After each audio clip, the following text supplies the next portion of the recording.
Hello friends, कैसे हैं आप। मैं हूं मीता। वेलकम टू फिल्मी मीता। आज मैं एक्सप्लेन करने वाली हूं कुरूप मूवी को। ये एक मलयालम फिल्म है जिसकी IMDb रेटिंग 8.3 आउट ऑफ 10 है और 93% गूगल यूजर ने इसे पसंद किया है। ये एक रियल स्टोरी पर बेस्ड फिल्म है और काफी इंटरेस्टिंग है। ये बहुत सी टर्न एंड ट्विस्ट से भरी एक क्राइम थ्रिलर मिस्ट्री फिल्म है, इसलिए वीडियो को एंड तक जरूर देखना। तो देरी न करते हुए एक्सप्लेनेशन शुरू करते हैं। और अगर आप इस चैनल पर नए हैं और आपने अभी तक चैनल को सब्सक्राइब नहीं किया है तो चैनल को सब्सक्राइब कर लें और बेल आइकन को प्रेस कर लें ताकि हमारे वीडियोस की नोटिफिकेशन आपको मिलती रहे। फिल्म की शुरुआत होती है जनवरी 2005 से, जहां पुलिस स्टेशन में इंस्पेक्टर यश पुलिस ऑफिसर कृष्णा से मिलने आते हैं। उसे वहां कुरूप की फाइल मिल जाती है। यश उस फाइल को अपने पास रख लेते हैं। दूसरी ओर आज कृष्णा रिटायर होने वाले थे और उन्होंने ही कुरूप के केस की इन्वेस्टिगेशन की थी। इधर यश डायरी पढ़ना शुरू करते हैं और स्टोरी शिफ्ट हो जाती है 1966 में केरल के एक गांव में, जहां गोपी कृष्ण कुरूप के फादर अपने बेटे को इंडियन एयरफोर्स में भर्ती करवाना चाहते हैं, क्योंकि गोपी एक बिगड़ा हुआ लड़का था। उन्हें लगता है कि अगर ये एयरफोर्स में चला जाएगा तो ये सुधर सकता है। फिर 1969 में मद्रास में इंडियन एयरफोर्स में भर्ती होने के लिए एग्जाम लिए जाते हैं। इसके बाद उनका मेडिकल होता है। मेडिकल वाले दिन गोपी बाकी एस्पिरेंट के सामने खुद को सीनियर बता करके प्रेजेंट करता है और उन्हें ड्रिल करवाने लगता है। पर तभी एयरफोर्स के सीनियर ऑफिसर सत्यनारायण उसे पकड़ लेते हैं और उसे पनिश कर देते हैं। उसके बाद ट्रेनिंग के दौरान गोपी को उसकी लापरवाही के कारण हर समय पनिशमेंट मिलता रहता था। थोड़ी नोकझोंक के बाद गोपी की दोस्ती एक पीटर नाम के लड़के से हो जाती है। दोनों साथ में काफी अच्छा वक्त बिताया करते थे। उसके बाद 1970 में उसे बॉम्बे बेस कैंप में ट्रांसफर कर दिया जाता है। समय गुजरता है और अचानक एक दिन उसकी तबीयत काफी खराब हो जाती है, तो वह 1 महीने की छुट्टी लेता है। कुछ दिनों बाद पीटर को पता चलता है कि गोपी ने सुसाइड कर लिया है। पीटर ये बात गोपी की गर्लफ्रेंड शारदा को जाकर के बताता है। शारदा पुरानी बातें याद करने लगती है। वह गोपी के मामा के घर में मेड की तरह काम किया करती थी और साथ ही नर्सिंग की ट्रेनिंग भी ले रही थी। और एक दिन गोपी छुट्टी में अपने मामा के घर आया था, जहां उन दोनों की पहली मुलाकात हुई थी और गोपी को शारदा बहुत पसंद आ गई थी, जिसके बाद उसने शारदा को शादी के लिए प्रपोज कर दिया था और फिर दोनों मिलने जुलने लगे थे। दोनों के अफेयर के बारे में गोपी की मामी को पता चल गया था, जिसे वो शारदा को बहुत उल्टा सीधा बोलने लगी थी और उसे घर से निकालने लगी थी। तभी गोपी ने आकर के शारदा को अपना लिया था और उसके रहने का एक लेडीज हॉस्टल में भी अरेंजमेंट कर दिया था और हमेशा उससे मिलने भी आया करता था। फिर कुछ दिनों के बाद उसकी तबीयत खराब हो गई और वो अपने गांव चला गया, जहां से उसके सुसाइड की खबर आई। शारदा की तो पूरी दुनिया ही तबाह हो गई थी। वो पीटर से मिलकर घर जा रही थी कि अचानक रास्ते में उसे कोई हाथ में एक पर्ची थमा जाता है। वह उस एड्रेस पर जाती है जहां उसे गोपी मिलता है। शारदा को तो अपनी आंखों पर भरोसा ही नहीं हो रहा था। दरअसल गोपी अपनी जॉब से बोर हो गया था, इसलिए उसने अपनी मौत का नाटक रचा था और अपना नाम भी चेंज कर लिया था। उसने अपना नाम बदलकर सुधाकर कुरूप कर लिया था। जिसके बाद सीन 1974 में शिफ्ट होता है। वो और शारदा पर्शिया में होते हैं। उनका एक बेटा भी हो चुका था और 1984 में वापस केरला आता है। उसे लेने के लिए उसके 3 दोस्त आए हुए होते हैं। वह लोग उसे लेने टैक्सी में आए हुए होते हैं। तब सुधाकर वहीं एयरपोर्ट पर कार खरीद लेता है और फिर उसी कार से घर जाता है। दरअसल सुधाकर केरला में एक घर बनवा रहा था जो भी अंडर कंस्ट्रक्शन था। रात में वह अपने तीनों दोस्त रॉनी, भास्कर और पंकज को बताता है कि उसने पर्शिया में 8 लाख रुपए का लाइफ इंश्योरेंस करवाया है और उसे पाने के लिए सुधाकर को मरना है। वह सच में मरना नहीं चाहता था, पर जैसे उसने अपने पहले मौत का झूठा नाटक रचा था, वैसे ही वो इस बार भी फेक डेथ प्लान करता है। वह 8 लाख अपनी चारों दोस्तों में बराबर बांटने को कहता है और इसके लिए वो अपने दोस्तों को एक ऐसी बॉडी अरेंज करने को कहता है जो बिल्कुल सुधाकर की तरह ही लगे। भास्कर बोलता है कि इस काम में मधु हेल्प कर सकता है। नेक्स्ट डे भास्कर मधु से मिलता है। वापस आकर के सुधाकर को बताता है कि उसके जैसी एक बॉडी मिल तो गई थी, पर उनके पहुंचने से पहले ही म्युनिसिपैलिटी वालों ने उस बॉडी को जला दिया। ये जानकर के सुधाकर भास्कर पर गुस्सा करता है। रात में जाकर के वो लोग एक कब्र खोदते हैं पर वो बॉडी सड़ चुकी थी। अगली रात वो फिर से कब्रिस्तान जाते हैं, जहां आज सुबह ही एक बॉडी दफन की गई थी, पर वो बॉडी एक औरत की होती है। उसके बाद सुधाकर के दोस्त परेशान हो जाते हैं। एक दिन उन लोगों को समुद्र के किनारे एक बॉडी का पता चलता है, पर वहां जाने के बाद वो देखते हैं कि वह एक मछली की बॉडी थी। लेटर ऑन वह लोग एक दारू के ठेके पर मिलते हैं, जहां एक वेटर उन्हें सुधाकर की तरह ही लगता है। तब भास्कर के माइंड में एक खुराफाती आइडिया आता है। वह उसके पास दोबारा जाता है और उसे पर्शिया की एक सिगरेट देता है और फिर उसे ड्रिंक भी ऑफर करता है। तब वो वेटर कहता है कि अभी उसका ड्यूटी टाइम है, इसलिए वो ड्रिंक नहीं कर सकता है। तब भास्कर उसे अपनी कार में चल करके ड्रिंक करने को कहता है, लेकिन वेटर मना कर देता है। तब भास्कर उसके साथ जबरदस्ती करने लगता है। वहां लोग इकट्ठा होने लगते हैं, इसलिए सुधाकर भास्कर को वहां से ले जाता है और डांट करके भगा देता है।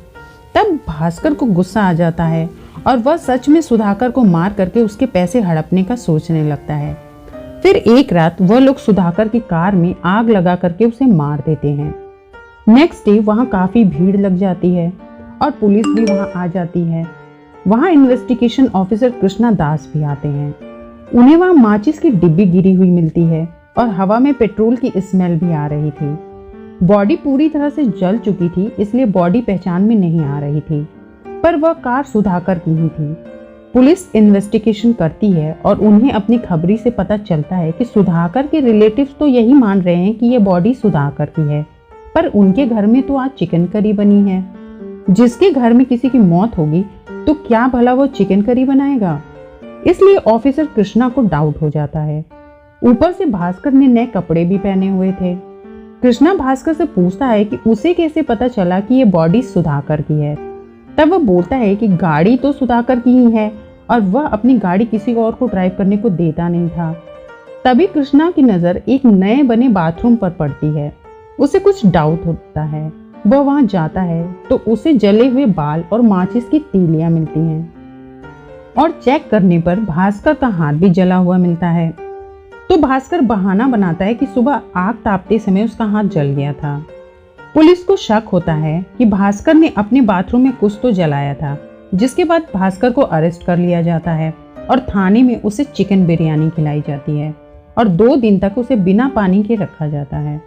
तब वह एडमिट कर लेता है कि उसने ही सुधाकर को मारा था, क्योंकि सुधाकर ने 2 साल तक उसे पर्शिया बुला करके काम करवाया था, पर उसे पैसे नहीं दिए थे।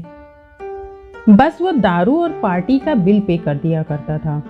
आफ्टर दैट पुलिस वालों को खबर मिलती है कि पास के गांव का चार्ली नाम का बंदा मिसिंग है। इसलिए पुलिस चार्ली के घर जाती है और चार्ली के घर वालों को उस जली हुई बॉडी की फोटो दिखाती है, पर वो लोग उसे नहीं पहचान पाते। तब पुलिस वाले एक कपड़े का टुकड़ा दिखाते हैं, जिसे चार्ली की वाइफ पहचान लेती है और रोने लगती है। तब पुलिस वाले भास्कर को टॉर्चर करते हैं तो वो अपना मुंह खोल देता है। दरअसल जिस रात वह अपने 2 दोस्तों के साथ सुधाकर को मारने का प्लान बना रहा था, उसी रात एक आदमी उनसे गाड़ी में लिफ्ट मांगता है। उन्होंने उसे गाड़ी में बिठा भी लिया था। वो और कोई नहीं बल्कि चार्ली ही था, जो पंकज को पहचानता था। वह बताने लगता है कि उसकी वाइफ प्रेग्नेंट है और वह कल अपनी वाइफ को लेकर के चर्च जाने वाला है।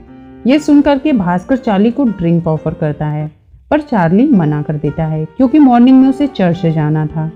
तब भास्कर ड्रिंक में पॉइजन मिला देता है और चार्ली को जबरदस्ती पिला देता है, जिससे चार्ली की डेथ हो जाती है। और फिर वह लोग दारू के ठेके पर वापस आ जाते हैं, जहां सुधाकर था। वह सुधाकर को बॉडी दिखाते हैं तो सुधाकर को उनका प्लान पसंद आ जाता है और फिर वह लोग भास्कर के बाथरूम में ले जाकर के चार्ली का पूरा फेस जला देते हैं, जिसके बाद वह लोग उसे गाड़ी की सीट पर बिठा देते हैं और गाड़ी में आग लगा देते हैं। उसी दरमियान भास्कर के हाथ में भी आग लग जाती है, जिससे उसका हाथ जल जाता है। ये जानने के बाद भास्कर और उसके 2 दोस्त को तो पुलिस अरेस्ट कर लेती है, पर सुधाकर उन्हें नहीं मिलता। वह लोग पुलिस को बता देते हैं कि उन्होंने ये क्राइम सिर्फ 8 लाख रुपए के इंश्योरेंस को पाने के लिए किया था, पर पुलिस को इसमें भी कुछ गड़बड़ लग रहा था, क्योंकि सुधाकर पर्शिया में 80,000 रुपए महीना कमाता था। उन्हें लग रहा था कि यहाँ पर बात कुछ और है। पुलिस वाले उसके वांटेड पोस्टर जगह जगह लगवा देते हैं। कई महीनों बाद एक होटल का स्टाफ उन्हें कांटेक्ट करता है, पर जब तक पुलिस वहां पहुंचती है तब तक सुधाकर वहां से भाग चुका होता है। इसके बाद पुलिस सुधाकर की फैमिली वालों के पास जाती है और सबसे सख्ती से पूछने पर उन्हें पता चलता है कि उसके पहुंचने से पहले ही वो हर बार किसी दूसरे रिलेटिव्स के घर जा चुका होता है। पर उनके बॉम्बे के रिलेटिव्स के यहाँ से पता चलता है कि सुधाकर को डायबिटीज थी, क्योंकि वहाँ उन्हें एक प्रिस्क्रिप्शन मिलता है। जिसके बाद कृष्णा हॉस्पिटल जाकर के इंक्वायरी भी करते हैं, पर उन्हें वहाँ कुछ भी पता नहीं चल पाता। कुछ दिनों बाद एक बंदे से उन्हें क्लू मिलता है। उन्हें पता चलता है कि एक शिप से सुधाकर वहां से भागने का प्लान बना रहा है। पुलिस अपने सारे ऑफिसर्स को सुधाकर कुरूप की स्केच दिखाती है और सारे शिप में उसे ढूंढने को कहती है। पुलिस को देख करके एक येलो ड्रेस पहने हुए बंदा भागने लगता है। पुलिस उसका पीछा करती है और पूरे शिप को चेक करके उसे पकड़ लेती है, पर वो बंदा कुरूप नहीं था। शिप से बाहर आने के बाद एक कांस्टेबल कहता है कि उनके वैन का ड्राइवर मिसिंग है। यहाँ से स्टोरी फिर से 1969 के मद्रास में शिफ्ट हो जाती है, जब सुधाकर एयरफोर्स में ट्रेनिंग कर रहा था। तब उसका वहां दम घुटता था, इसीलिए वह बेडशीट की हेल्प से वहां से उतर करके बाहर भाग जाता था। और एक दिन उसे पता चलता है कि मूर्ति सर कैंप में इनलीगली रम बेचते हैं। उन्हीं को ब्लैकमेल करके वह उनसे रम ले लेता था और खुद भी पीता था और 3 गुना दाम ज्यादा दे करके बाहर बेच भी दिया करता था। इसके अलावा वह एयरफोर्स के शूज भी बाहर बेचने लगा था। इसमें उसे बहुत मजा आने लगा था। पर एक दिन उसके सीनियर ने उसकी पोस्टिंग बॉम्बे कर दी थी। यहाँ उसे स्टोर असिस्टेंट की पोस्ट मिल गई थी। यहाँ उसके सीनियर सत्यनारायण थे, जो कि बहुत ज्यादा स्ट्रिक्ट थे। पर यहाँ सुधाकर भी छुप करके एयरफोर्स के वेपन्स बेच दिया करता था। उसने मुंबई में एक पार्टनर भी बना लिया था, जिसे वो वेपन सप्लाई करता था, और वह बंदा आगे उसे किसी और को बेच दिया करता था, जिससे दोनों को बहुत अच्छा कमीशन भी मिलने लगा था। इसके बाद उन दोनों ने मिलकर डायरेक्ट अंडरवर्ल्ड डॉन से ही हाथ मिला लिया था और ज्यादा क्वांटिटी में वेपन सप्लाई करने लगे थे, जिससे सत्यनारायण को डाउट हो गया था और वह सारे वेपन्स का हिसाब मांगने लगे थे। तब वह बीमार हो करके घर चला गया था, जिसके बाद वह कभी वापस ही नहीं लौटा। उसने गांव में एक लोकल हवलदार की हेल्प से अपना फेक डेथ सर्टिफिकेट बनवा लिया था, जिसे एयरफोर्स वाले कभी भी उसे वहां ढूंढने नहीं आए। जिसके बाद वो इतना बड़ा घोटाला करके भी आराम से बच निकला था और वापस आ करके वह सुधाकर बन गया था। और फिर उसने शारदा से शादी भी कर ली थी।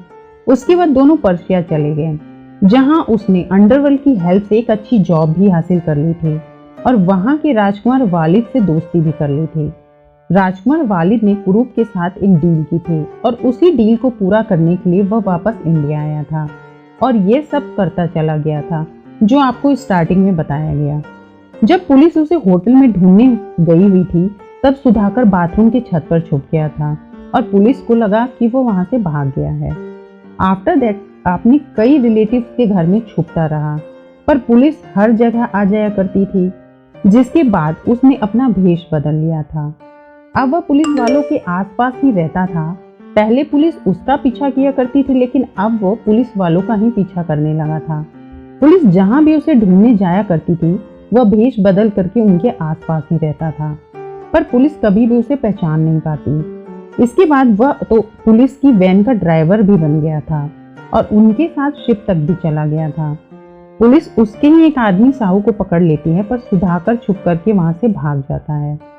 इसके बाद हमें पता चलता है कि पर्शिया का राजकुमार सुल्तान की तीसरी संतान था और सुल्तान उसे निकम्मा समझते थे। इसलिए वालिद चाहता था कि वह अपने फादर से ज्यादा ताकतवर बन जाए, जिसके लिए वह इलीगल बिजनेस करता था और फ्रॉड भी करता था और उसमें सुधाकर उसका साथ देता था।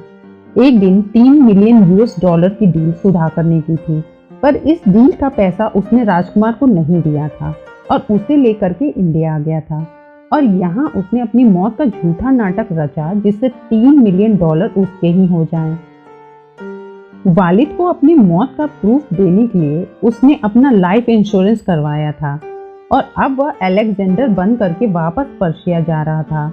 पर हमें दिखाया जाता है कि इंस्पेक्टर कृष्णा को जब पता चलता है कि उनके वैन का ड्राइवर मिसिंग है, तब वो समझ जाते हैं कि वह सुधाकर कुरूप था, जो वैन ड्राइवर बन करके उनके साथ घूम रहा था और वह इस शिप से वापस पर्शिया जा रहा है। तब वह वालिद को फोन करके बता देते हैं कि सुधाकर शिप से पर्सिया वापस आ रहा है, क्योंकि वालिद ने कृष्णा से पहले ही कांटेक्ट बना लिया था और वालिद पहले से उस शिप में मौजूद भी था। इस तरह से देखा जाए तो कृष्णा और वालिद के बीच एक डील हुई थी, जिसके तहत कृष्णा ने सुधाकर को वालिद को सौंप दिया था। उसके बाद वालिद के साथ इतना बड़ा धोखा किया था तो वो सुधाकर को जिंदा तो छोड़ने वाला था नहीं। इंस्पेक्टर यश डायरी पढ़ना बंद कर देते हैं और वह कृष्णा को सैल्यूट भी करते हैं। लास्ट सीन में दिखाया जाता है कि सुधाकर के केस के खत्म होने के बाद भी वह अलेक्जेंडर बनकर के घूम रहा था, यानी कि वह वालिद के चंगुल से भी बच निकला। उसके बाद वो क्या करता है, कहाँ रहता है, किससे मिलता है, ये किसी को भी नहीं पता चलता और इसी के साथ फिल्म खत्म हो जाती है। आई होप आपको आज की स्टोरी पसंद आई होगी। अगर आपको ये वीडियो पसंद आया है तो लाइक, शेयर और कमेंट करके ज़रूर बताएं और अगर आपने चैनल को अभी तक सब्सक्राइब नहीं किया है तो अभी कर लें। मिलते हैं नेक्स्ट वीडियो में। Thanks for watching. Bye bye.